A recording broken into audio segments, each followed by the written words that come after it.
President Hassan insisted the entire reshuffle was based strictly on merit, though critics pointed out that if Tanzanian merit looks this hereditary, then the country might as well start printing government forms with preferred family connection as a mandatory field.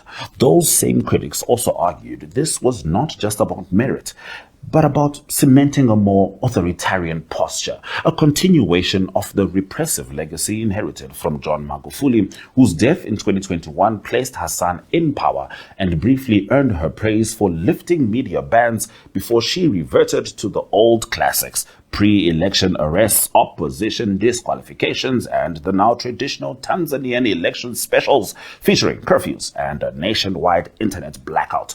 Because nothing says free and fair like forcibly unplugging an entire nation.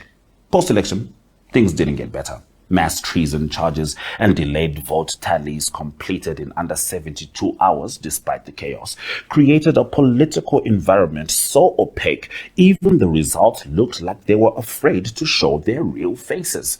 When you combine that with the new family-heavy cabinet, you get a picture of a president not just consolidating power, but bubble wrapping it, locking it in a cabinet and placing it safely next to her relatives, just to make sure the opposition doesn't breathe on it.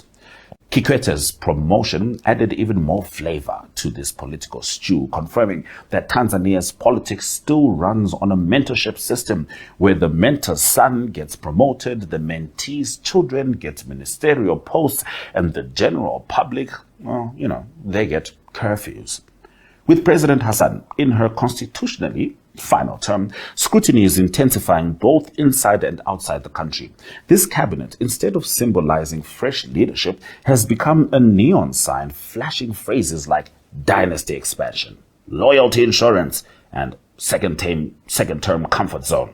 Yet the administration presents all of this with a straight face, insisting everything is normal, democratic, and properly managed, even as the rest of the continent shakes its head with the kind of disappointment only African mothers can muster when another country performs political gymnastics previously thought impossible. Tanzania now stands at a defining moment. A government insulated by family ties and political debts, a citizenry muted by repression, a youth population demanding more than symbolic ministries, and a region watching closely, wondering how a president once celebrated for easing restrictions ended up assembling a cabinet that looks like it was drafted during a family vacation. Until something changes. Until a resignation, a reversal, a reform, or even an honest admission, the story remains the same. Tanzania is navigating a turbulent political landscape with a leadership style that mixes dynasty with suppression, loyalty with fear, and governance with the unmistakable scent of family perfume.